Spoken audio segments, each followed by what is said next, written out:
दास साहब जी बता रहे हैं परमात्मा कबीर परमेश्वर के विषय में और सतलोक के विषय में और यहाँ के इस गंदे लोक के विषय में क्या बताते हैं कि सतगुरु मिले तो इच्छा मिटे और पद मिल पदे समाना, यानी कोई संत सतगुरु मिलेगा तो यहां से आपकी इच्छा हटावेगा इन नकली इन काल की भांग के आधार पर झूठे सुख को तुम सुख मान रहे हो। कबीर साहब कहते हैं झूठे सुख को सुख है ये मान रहा मनमोद, ये सकल जबीना काल का कुछ मुख में कुछ गोद है। तो क्या बताया है कि सतगुरु मिले तो इच्छा मिटे। जैसे आपको बता कोई चेयरमैन बन जाता है तो एमएलए बनने की चेष्टा करता है, एमएलए बन जाता है तो इन्होंने सोचे मुख्यमंत्री बनूं, मुख्यमंत्री बनने के बाद भी संतुष्टि नहीं होती इसकी कति नौके प्रधानमंत्री बनो जब आनंद हो। इतने गधा बन जा मृत्यु हो जा। अब जो काम करना था उसके तो स्टार्ट भी नहीं करा, अड़े निरे डले डोगे चला जाता है ये प्राणी। परमात्मा कहते हैं अगम निगम को खोज ले बुद्धि विवेक विचार, उदय अस्त का राज मिले तो बिन नाम बेगार, यानी व्यर्थ के डले ढोने हैं जब सत भक्ति नहीं की। तो इस प्रकार कहते हैं सतगुरु मिलेगा तो यहाँ की सब इच्छाओं से आपको हटा देगा कि यहाँ कुछ भी मांगने की आवश्यकता नहीं है, ये तो तुम मांग ही मत। यहाँ की वस्तुएं यहाँ की तो हम वैसे दे देंगे आपको रूंगे में, आवश्यकता होगी अन्य से अधिक देंगे लेकिन इतनी नहीं देंगे आपको ये माया जो आपको डबो दे। आवश्यक अवश्य देंगे, आपका कोई काम नहीं अड़क देंगे, गारंटीड बात है। अब क्या बताते हैं सतगुरु मिले तो इच्छा मेटे पद मिल पदे समाना, चल हंसा उस लोक पठाऊं जो आदि अमर अस्थाना। पद मिल पदे समाना ये है पुण्यात्माओं सुख संवेद, और इसके एक एक अक्षर का एक विशेष गूढ़ रहस्य है इनके अंदर। इसमें लिखा पद मिल पदे समाना।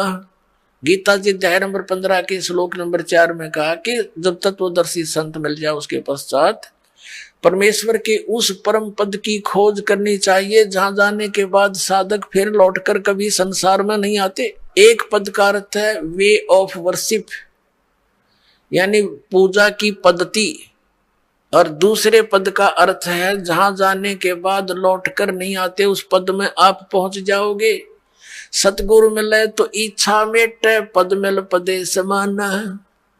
पद मिलने से, सही पद्धति भक्ति की मिलने से और पद समाना उस सतलोक को प्राप्त हो जाओगे जहां जाने के बाद फिर लौटकर संसार में कभी नहीं आते।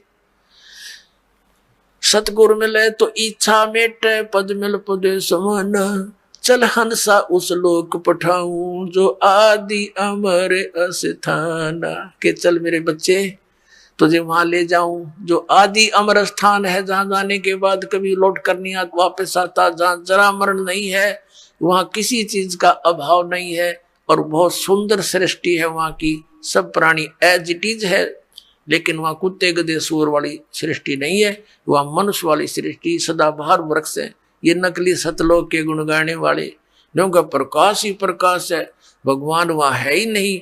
वहां तो जीव जाके ऐसे मिल जाता जैसे बूंद समंदर में, फिर वो टिंडे लेंगे हम जाके जहाँ कुछ भी कोई नहीं, उससे तो यही ठीक है अपना अंडे जा धक्के खाते। अपने आत्माओं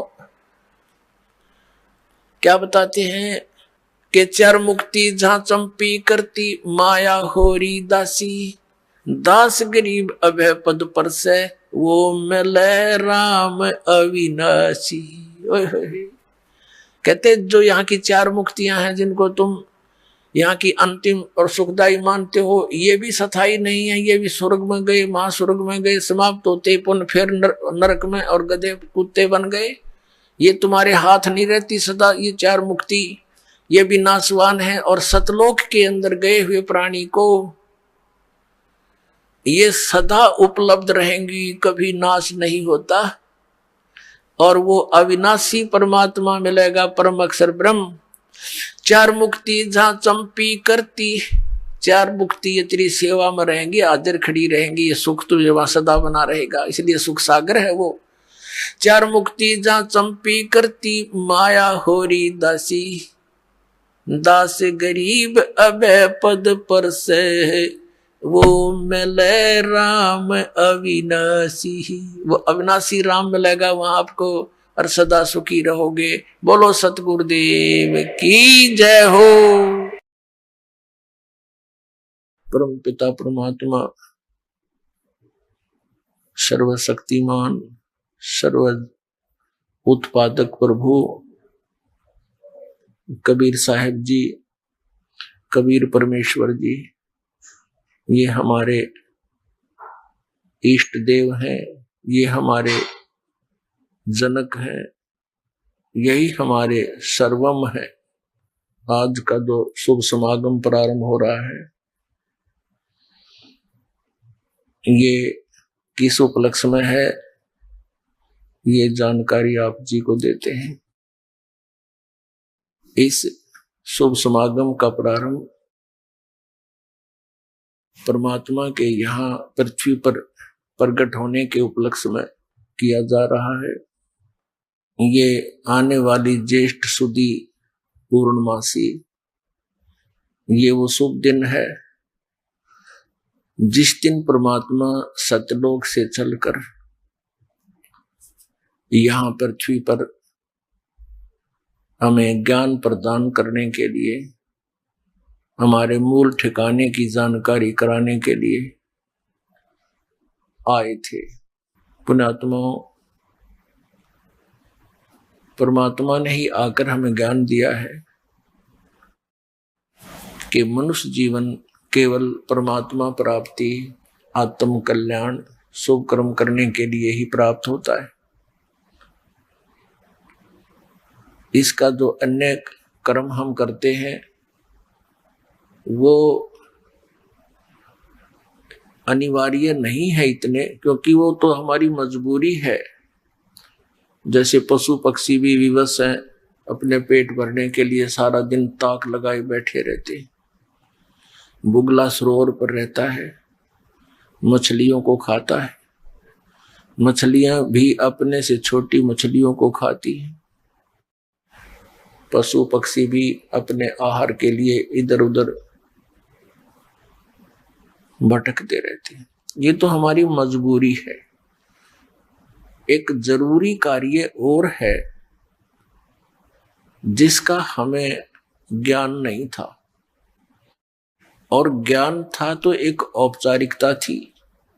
परमेश्वर ने आकर के हमें दृढ़ता के साथ ये बात जनाई कि मानुष जन्म दुर्लभ है, ये मिले न बारंबार। जैसे तरवर से पत्ता टूट जा, बहुत नहीं लगता डार। परमेश्वर ने हमें याद दिलाया, मानुष जन्म पाय कर नहीं रटे हरि नाम। जैसे कुआ जल बिना फिर बनवायो क्या काम। परमेश्वर ने कितनी गहरी बात कही, कबीर भगवान ने, परमेश्वर कबीर साहिब जी ने, कि मनुष्य जीवन, मानव शरीर आपका एक कूप जानो, और जिस कूप में जल नहीं तो उसका नाम भले ही कुआं है, उसमें गुण कुएं के नहीं है। ठीक इसी प्रकार जो मनुष्य जीवन पाकर के परमात्मा की भक्ति नहीं करते, वो नाम मनुष्य अवश्य है लेकिन गुण मनुष्य वाले नहीं है।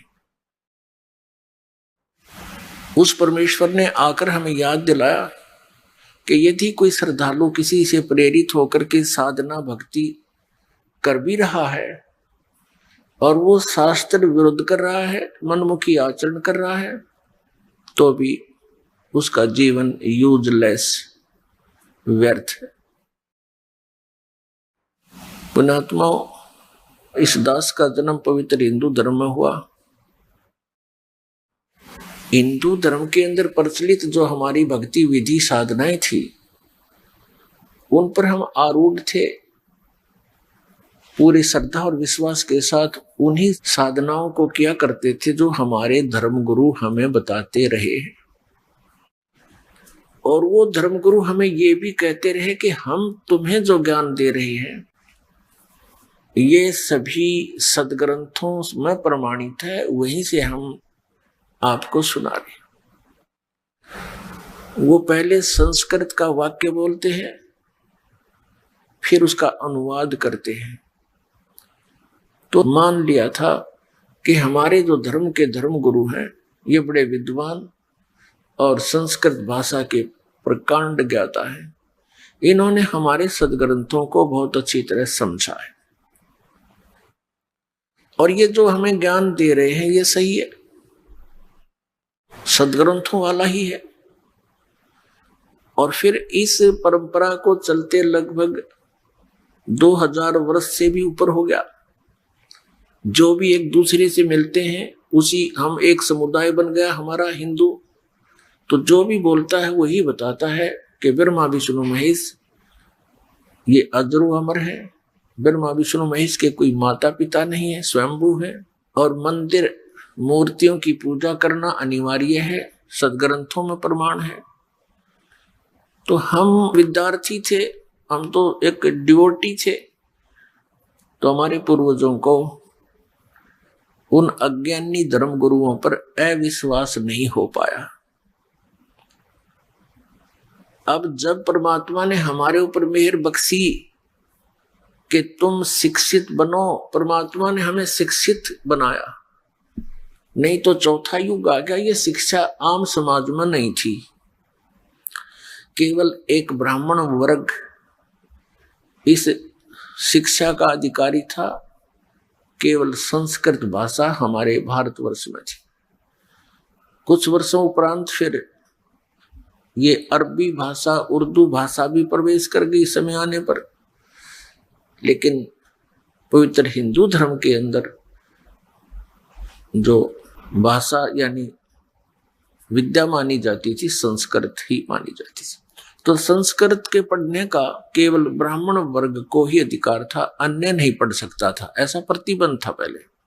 तो जिस कारण से हमने ये सोचा कि इन्होंने बहुत अच्छी तरह सदग्रंथों को जाना है, जो इन्होंने ज्ञान दिया वो हमारे लिए मोक्ष का कारण है, मोक्षदायक। अब हमारे ऊपर मेहर बख्शी परमात्मा ने, हम शिक्षित कर दिए और ये शिक्षा हमारे लिए हानिकारक भी है पूरे विश्व के लिए, और हमारे लिए एक विशेष परोपकार भी है शिक्षा का। ये वरदान भी बन गई अब हमारे लिए कि हम सदग्रंथों से परिचित होकर के भगवान को पहचान लेंगे स्वयं आंखों देख। ये शिक्षा हमारे ऊपर अभिशाप बन गई है। अभिशाप क्यों बन गई है? क्योंकि हमने परमाणु बम बना लिए।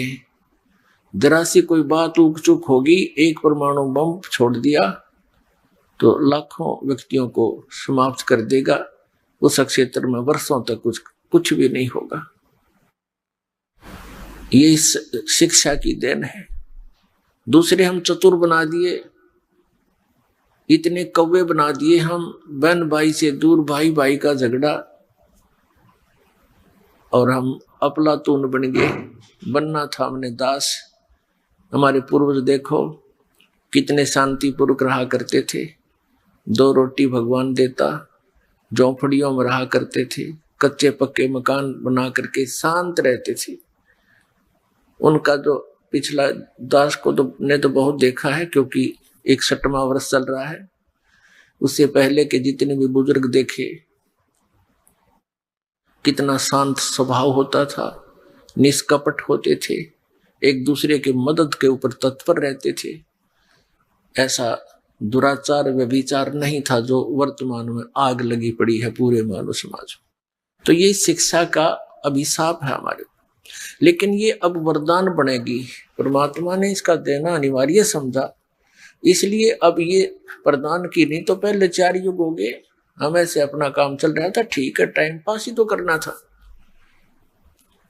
इस संसार में देखो गुरुजन होते हैं, गुरु का अर्थ यही होता है कि वो अपने सिलेबस को स्वयं जाने, फिर विद्यार्थियों को सरल करके समझावे।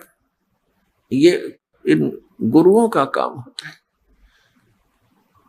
तो हमारे धर्मगुरु ये नकली थे, ये अज्ञानी थे कलयुग के।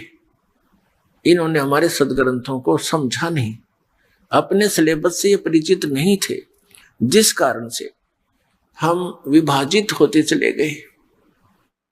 कहीं हिंदू बन गए, कहीं मुसलमान बन गए, कोई सिख बन गया, कोई ईसाई बन गया। और उसके बाद अब देखो कलयुग के इस थोड़े से ही समय में 100-150 वर्ष के अंदर ही कितने पंथ बना दिए, इनका कहीं नामो निशान नहीं था। तो इस काल भगवान ने इन नकली गुरुओं के कारण, जो ना वेदों को समझ सके, ना पुराणों से परिचित, ना गीता से परिचित, इन्होंने लोक वेद सुना के हमें इतना कर्मकांड में फंसा दिया। आम व्यक्ति भी चिंतित हो गया, दुखी हो गया इनके कर्मकांड को करते करते। तो पुण्यात्माओं, इस समस्या का समाधान करने के लिए स्वयं परमेश्वर आए। ये परमात्मा चारों युगों में आते हैं। ये हमारे पिता हैं, ये हमारे हमदर्द हैं, ये हमारे मूल मालिक हैं।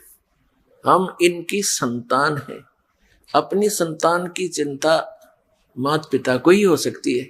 दूसरे ठीक है, नेक आत्माएं हैं, थोड़ी बहुत देर हमदर्दी दिखा सकते हैं, लेकिन परमानेंटली वो उनके साथ नहीं रह सकते। तो इसी प्रकार उस परमेश्वर ने हम पर रहम आया कि मेरे बच्चे बहुत दुखी हो गए, इन्होंने गलती तो की थी बड़ी भयंकर, फिर भी कहते हैं माता पिता बच्चों के सैकड़ों अवगुणों को भी माफ करने को तैयार रहता है, यदि वो सुधर जाते। तो उसी दृष्टिकोण से परमात्मा यहाँ आते हैं कि हो सकता है इनकी बुद्धि ठिकाने आगी होई बे और ये मान जाए मेरी बात को और चल पड़े सतलोक को, जहाँ इनको कोई कष्ट नहीं, कोई दुख नहीं, कोई जन्म और मृत्यु नहीं। अब पुण्यात्मा, इस काल भगवान ने ऐसा कमाल कर दिया, ये नकली पंथ चलवा दिए, सतलोक की महिमा गाने वाले और भक्ति बताने वाले। इनको सतलोक का पता नहीं, इनको उस परमात्मा की भक्ति विधि का ज्ञान नहीं, और करोड़ों व्यक्तियों को गुमराह करके शांत बैठा दिए, निश्चिंत कर दिए। क्योंकि एक परंपरा पड़ेगी 100 वर्ष 150 वर्ष से, जो 50-60 वर्ष से कोई पंथ चल पड़ा, तो उसके बच्चे तो अपने माता पिता के साथ बचपन से ही वहां जाते रहते हैं, आते रहते हैं। जैसा भी उन्होंने ज्ञान दिया उसको ग्रहण कर लिया, नो ऑब्जेक्शन।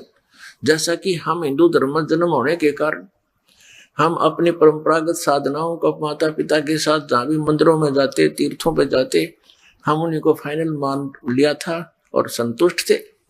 तो ये इतनी जटिल समस्या कर दी इन अज्ञानी ऋषियों ने, महर्षियों ने, गुरुओं ने, मंडलेश्वरों और इन आचार्यों ने, कि हमारे ये समझ में नहीं आ रहा कि कौन ठीक है कौन गलत है। सब अपनी अपनी डफली पीट रहे हैं। कोई कहता इन 5 नामों से मोक्ष है, कोई कहता हरे राम हरे कृष्ण से मोक्ष है, कोई कहता 3 नाम है, कोई 5 नाम बताता है, ओंकार निरंकार ज्योति निरंजन ये सतनाम आदि, कोई अकाल मूर्त सब स्वरूपी राम सतपुरुष ये मंत्र दे रखे बच्चों के खिलौने।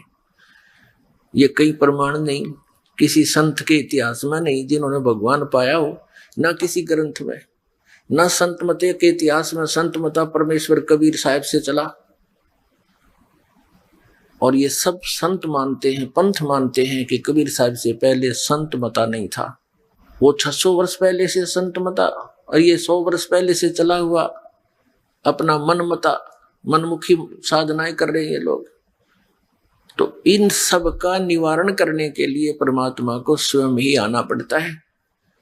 अभी जो जितने भी गुरु हैं, धर्मगुरु हैं, आचार्य हैं, शंकराचार्य हैं, या कोई और मंडलेश्वर महंत है, ये परमात्मा के बहुत अच्छे बच्चों में से हैं, यानी पुण्यात्माओं में से हैं। और ये धनी थे भक्ति के, और ये काल भगवान के फंस गए। इस काल भगवान ने इनको अपने कब्जे में ले लिया, इनको इतना मिसगाइड और प्रभु बना दिया, इतना इनको मिसगाइड कर दिया, भ्रमित कर दिया, अज्ञान बरवा दिया, और फिर इनका रिमोट अपने हाथ में रखता है। तो इन पुण्यात्माओं ने करोड़ों जीवों को अपने सदग्रंथों से हटकर लोक वेद सुना दिया। आप भी पाप के भागी बने, भगवान के बच्चों को मिसगाइड करने का इन्होंने भार सिर पर ले लिया।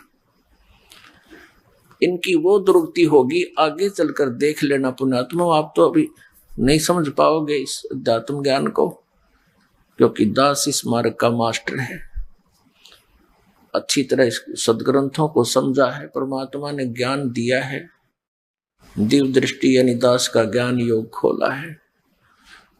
आगे चल के इन नकली गुरु मंडलेश्वरों, आचार्यों, शंकराचार्यों की वह दुर्गति होगी, इनको नरक में ठोका जाएगा। क्योंकि परमात्मा के विधान को त्याग कर अपना मता चलाना, ये संविधान तोड़कर चलने वाली बात है।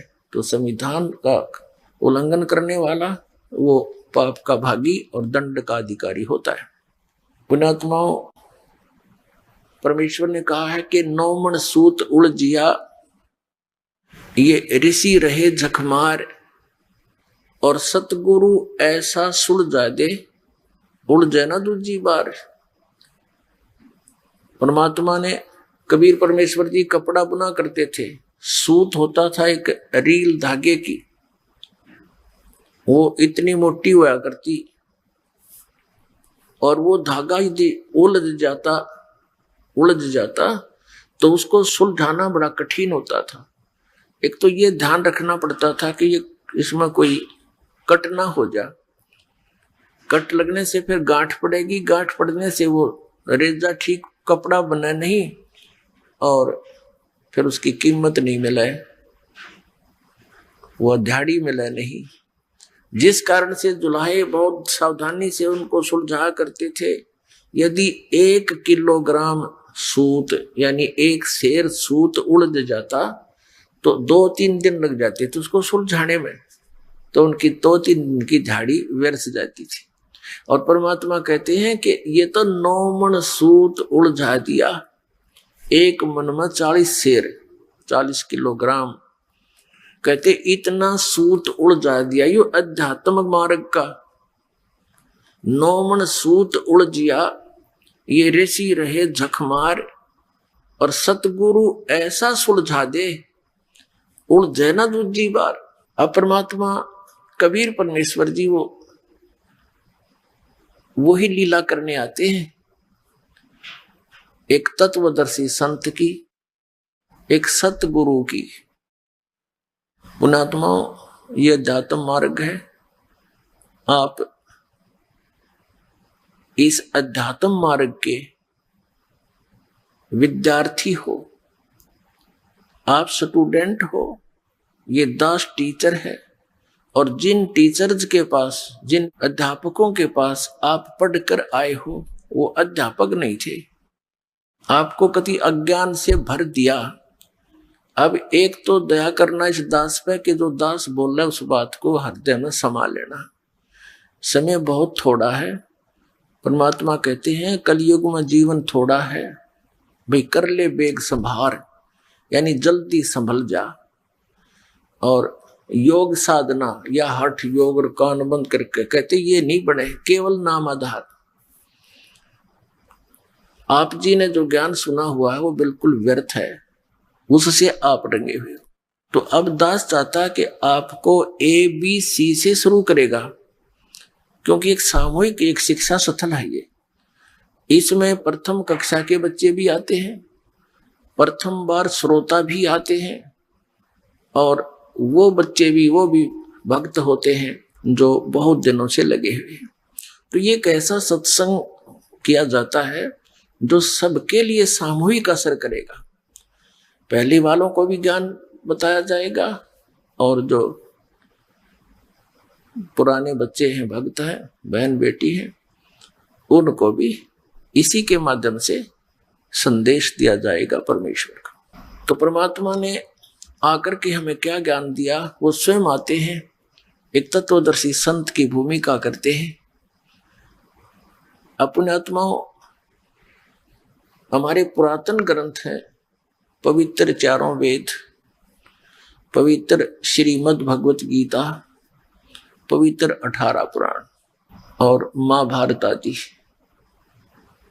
ये सबसे पुरातन ग्रंथ हैं अपने मानव समाज के। उसके बाद फिर अलग से जैसे ईसाई धर्म, ईसाजी के पद चिन्हों पर चलने वालों को ईसाई कहने लगे। उन लोगों ने इन ग्रंथों को नहीं जाना। जो भी संदेश उनको आकाशवाणी से या किसी फरिश्ते से प्राप्त हुआ, उसी को सत्य मानकर उन्होंने आगे प्रचार प्रारंभ कर दिया। उनके आधार से फिर उनके अनुभव और आने वालों के अनुभव से एक पुस्तक बन गई, पवित्र पुस्तक, जैसे पवित्र बाइबल ग्रंथ कहा जाता है।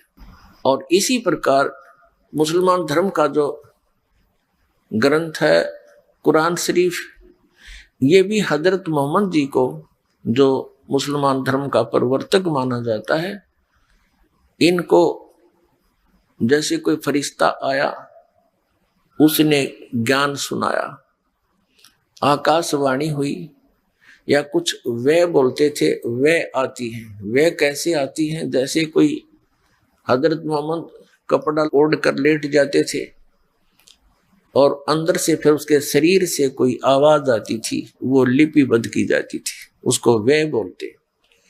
हम उसको कहते हैं जैसे काल भगवान श्री कृष्ण में प्रवेश करके गीता बोल गया, ऐसे ही कोई फरिश्ता उसमें प्रवेश करके इस कुरान शरीफ का ज्ञान देकर चला गया, उनको लिपिबद्ध किया गया। अब क्या हुआ कि हमारे जो पुरातन ग्रंथ थे, वेद और गीता पुराण, ये संस्कृत भाषा में थे। संस्कृत भाषा को केवल एक ही वर्ग के पढ़ने का आदेश था, एक ही वर्ग इसको पढ़ सकता था, ब्राह्मण, जैसा कि आपको पहले बताया। तो वो इस अध्यात्म ज्ञान से परिचित नहीं थे, संस्कृत अवश्य जानते थे, अच्छे ज्ञाता थे, व्याकरण भी अच्छी शुद्ध बोलते थे, उच्चारण पर ही ज्यादा जोर देते थे, शास्त्रार्थ उनके आपस में ही होता था। किसी ने अशुद्ध व्याकरण भी बोल दिया, उसी पर ताड़ी पीट देते थे, उसको पराजित था और विजयी ऐसे ही किया जाता था। श्रोता जो होते थे वो अशिक्षित होते थे, जो संस्कृत भाषा जानते नहीं, और दो संस्कृत के ज्ञाता विद्वान कहलाने वाले बैठ करके आपस में अपनी संस्कृत में ही बोला करते थे, शुद्ध उच्चारण के साथ। और जिसने अत्यधिक संस्कृत बोल दी, डाटा नहीं डटा, जिसने घनी घोट रखी हो, तो श्रोता उसको विजयी कर देते थे ताड़ी पीट कर, और वो विजयी सिद्ध हो जाता था, चाहे वो किसा अज्ञानी हो। ऐसे ये एक दूसरे में मंडलेश्वर सिद्ध हो गए, और इनको कख नहीं पता था अध्यात्म मार्ग का।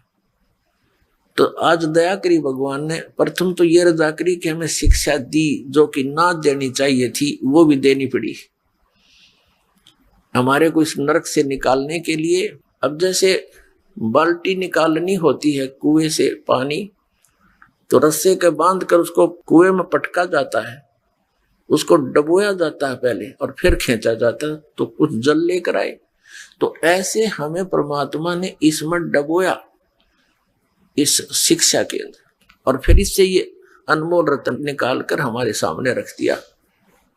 और अब हम किसी के दंत कथा पर विश्वास नहीं करेंगे, अपने सदग्रंथों को ही आधार मानकर साधना भक्ति करेंगे। श्रीमद् भगवत गीता अध्याय नंबर 16 के श्लोक 23-24 में कहा कि अर्जुन, शास्त्र विधि को त्याग कर जो मनमाना आचरण करते हैं, यानी मनमानी पूजाएं करते हैं, जो सदग्रंथों में वर्णित नहीं है, तो वो अपना जीवन नाश कर रहे हैं। उनको न तो कोई सुख प्राप्त हो, न उनकी सिद्धि हो, और न ही उनको कोई परम गति प्राप्त हो, अर्थात व्यर्थ। फिर 24वें श्लोक में कहा कि अर्जुन, इससे तेरे लिए इस कर्तव्य और अकर्तव्य की अवस्था में, यानी कौन सी साधना करनी चाहिए कौन सी ना करनी चाहिए, शास्त्र ही प्रमाण है। इसलिए तू शास्त्रों को आधार मानकर भक्ति करना, किसी के लोक वेद पर विश्वास मत करना। तो पुण्यात्माओं, हमारे को सारा ही लोक वेद सुना रखा था। अब लोक वेद किसे कहते हैं? परमेश्वर ने इस सत्य ज्ञान को हमें हजम कराने के लिए अपने ही ऊपर सब प्रमाण उदाहरण दिए। क्या बताया? पीछे लग गया जाऊं था मैं लोक वेद के साथ, रास्ते में सतगुरु मिले दीपक दे दिया हाथ। क्या बताते हैं भगवान? जैसे ये दास पहले हनुमान पुजारी था, बाबा श्याम जी की पूजा करता था। भगवान श्री कृष्ण विष्णु एक विशेष इष्ट थे, विशेष श्रद्धा थी इनमें, और साथ साथ में भगवान शंकर, भगवान गणेश, माता गौरी, लक्ष्मी माता, दुर्गा माता, यानी जो भी देवता सुप्रसिद्ध से होते थे, हम सभी की आड़ लेते थे, सभी की पूजा करते थे, सबसे ही अर्ज किया करते थे कोई सुख या दुख की झलक होती थी। और उनको करते करते भी हमें बहुत से सुख हुए।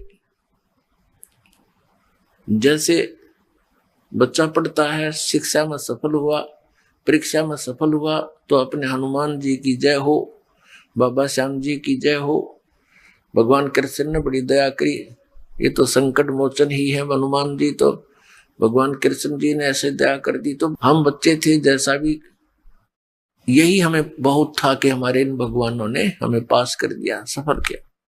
फिर सर्विस प्राप्त हुई, अपने इन्हीं भगवानों के शुक्र मनाए। फिर पुत्र पुत्रियां प्राप्त हुई, फिर इन भगवानों के शुक्र मनाए। और ऐसे सुख जो हो रहे थे, हम सोच रहे थे ये भगवान श्री कृष्ण, भगवान विष्णु, श्री हनुमान जी और बाबा श्याम जी दे रहे। तो अब बच्चे समझदार हो गए हैं इस ज्ञान के, दास के तत्व ज्ञान से। तो अब बहुत से समझदार होकर के कुछ एक दूसरे से डिस्कस भी करते हैं। कहते हैं एक समय एक आपस में दो भक्त डिस्कस कर रहे थे कि भी किसकी पूजा करते हो। एक कहने लगा मैं बाबा हनुमान जी की, लाल लंगोटे वाले की। तो कहते हैं भाई सुन, एक भगत ऐसे ही हनुमान जी की पूजा कर रहा था, हनुमान जी प्रसन्न हुए, मांग भाई के मांगेगा, क्या मांगता है बच्चा मांगो। अब बच्चे ने के मांग रहा था, नो बोला जी बढ़िया सी पैंट कमीज दे दो। नो बोला भाई मैं लंगोट मारूं, तेरे से ही कहां से लाऊंगा, मैं ही एक लंगोट में टाइम पास करता हूं, आपके लिए कहां से लाऊं मैं। और हनुमान जी ने ये कहा था कि भाई राम की भक्ति करो, किसी और की नहीं। तो पुण्यात्माओं, ऐसे ही आप समझना ना, भगवान श्री राम ने कभी कहा मेरी भक्ति करो, वो स्वयं भगत थे। न श्री कृष्ण जी ने कभी कहा मेरी भक्ति करो, वो स्वयं भगत थे, भक्ति करते थे। राम कृष्ण से कौन बड़ो, उन्हों भी गुरु की ने, तीन लोक के वे धनी, गुरु आगे अधीन। परमात्मा कबीर साहब कहते हैं कि सभी रामचंद्र को भजत हैं, जान मुक्ति को धाम। और रामचंद्र ने वशिष्ठ गुरु किया, अरुण को दिया उसने ओम नाम। अब कितनी गहरी बात कही है कि ये और तो श्री रामचंद्र जी की भक्ति करे, अकियो मोक्ष करेगा। अपने मोक्ष के लिए श्री रामचंद्र जी ने वशिष्ठ गुरु जी से दीक्षा ली, उसने उसको ओम नाम दिया कि इसका जाप कर तू। तो ये रामचंद्र जी आपको कैसे मोक्ष दे देगा। तो इस तरह के परमात्मा ने आकर के ये उदाहरण, अनमोल ज्ञान, सूक्ष्म वेद प्रदान किया।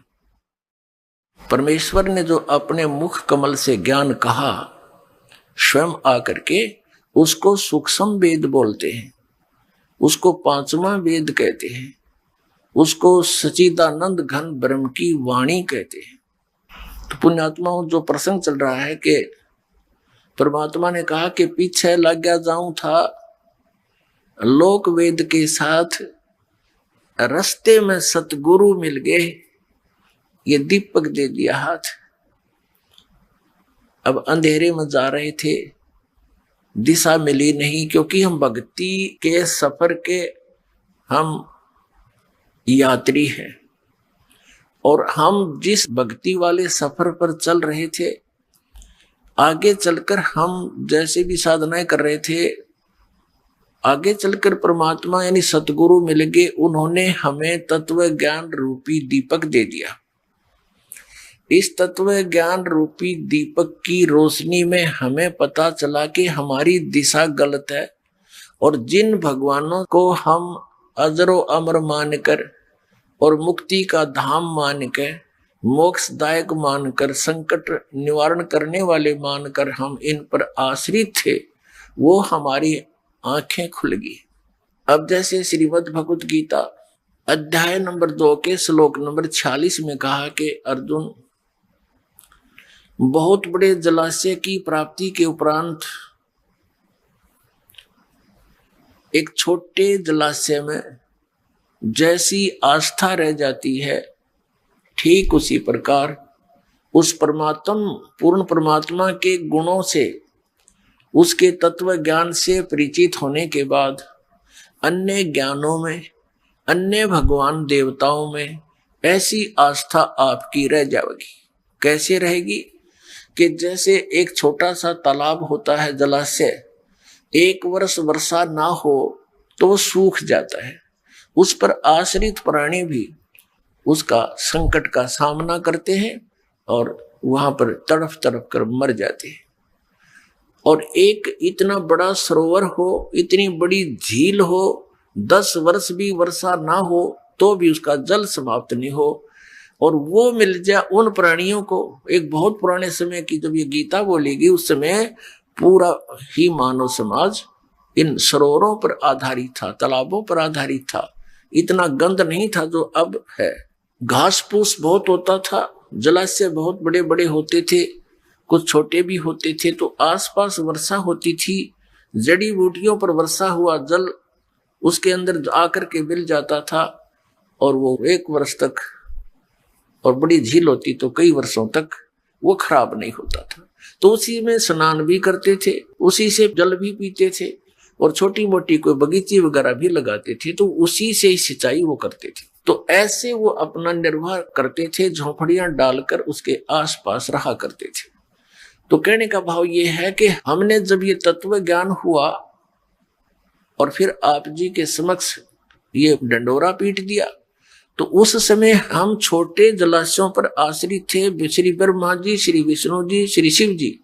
ब्रह्मा जी की तो हम पूजा कराए नहीं करते, ये तो हमारे धर्म गुरुओं ने बता दिया था कि ये पूजा के योग्य नहीं है, इसकी पूजा बंद कर रखी है।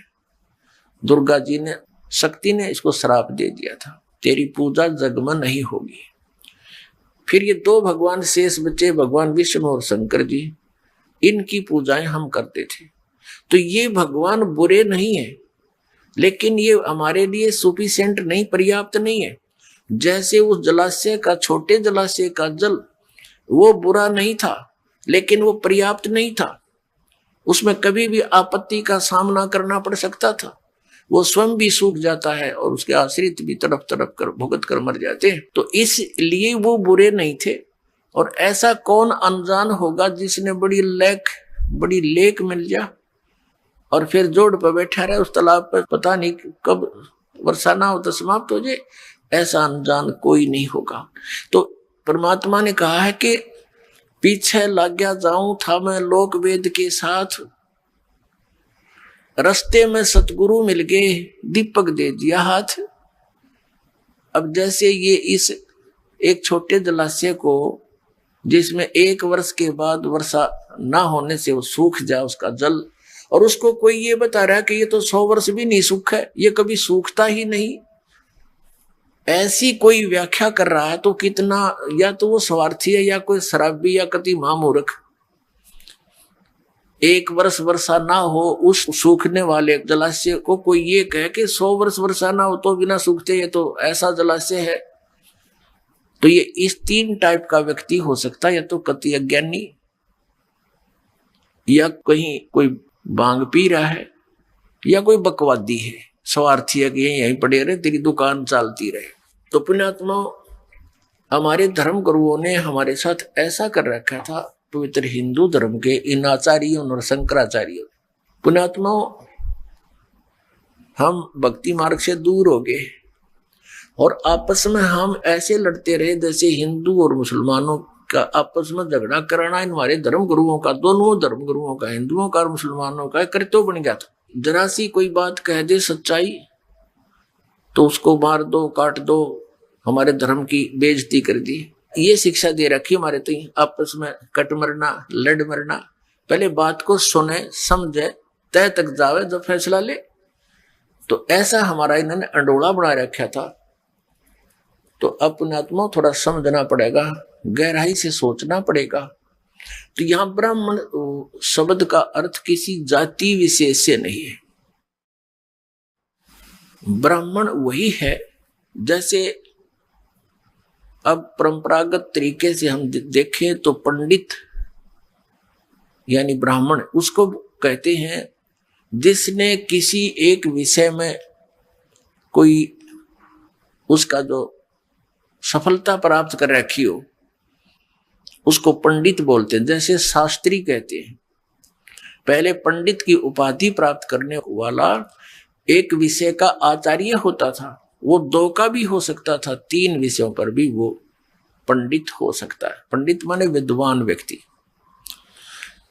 तो दास का जो सत्संग के वचन जो होंगे परमात्मा कबीर जी द्वारा बताए हुए, और केवल उन्हीं को असर करेंगे जो गुरु पद पर बैठे हैं, चाहे वो किसी भी जाति मजहब के हैं। जो मिसगाइड कर रहे हैं परमात्मा के बच्चों को, तो उन गुरु कहो, उन्हें ब्राह्मण कहो, उन्हें पंडित कहो। हिंदू धर्म के गुरु जो थे ब्राह्मण कहलाते थे। ब्राह्मण सोए जो ब्रह्म पहचाने, यानी ब्राह्मण का अर्थ है जिसने भगवान को जान लिया, वो ब्राह्मण है। तो हम उन गुरुओं को ब्राह्मण कहो चाहे गुरु कहो, क्योंकि गुरु वही होता है जिसने भगवान को अच्छी तरह समझा, जाना, सिलेबस को पढ़ा हमारे सदग्रंथों को।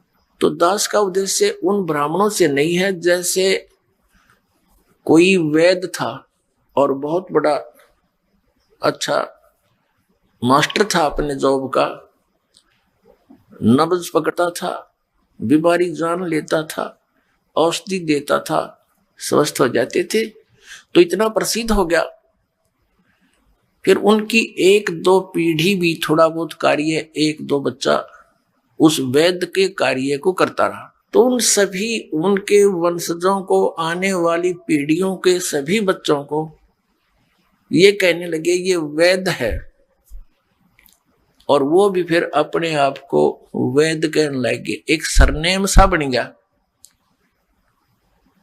हालांकि वो आज भी विद्यमान है ऐसे बच्चे जो वैद लिखते हैं अपना सरनेम, और वो जानते नहीं पेट के दर्द की दवाई, औषधि, और वो भी वैद कहलाते हैं।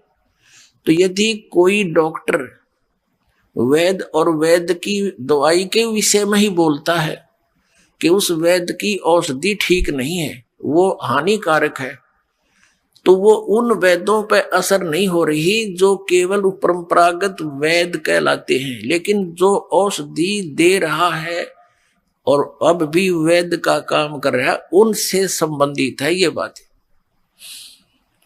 जैसे मेरे पूज्य गुरुदेव जी ये इस परंपरागत वैद की तरह ब्राह्मण जाति से थे,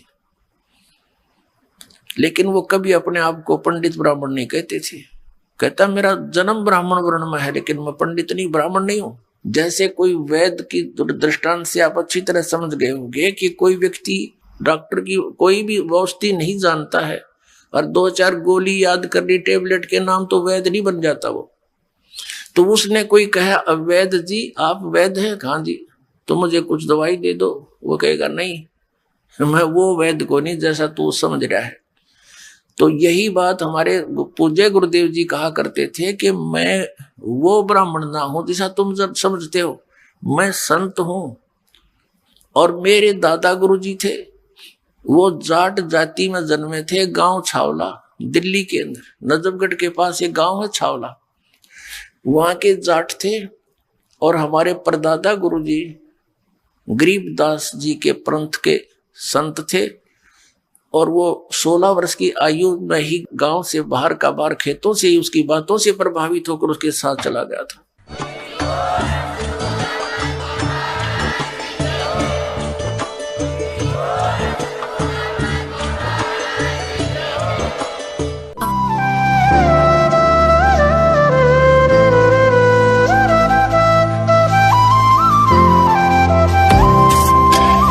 सत सोही।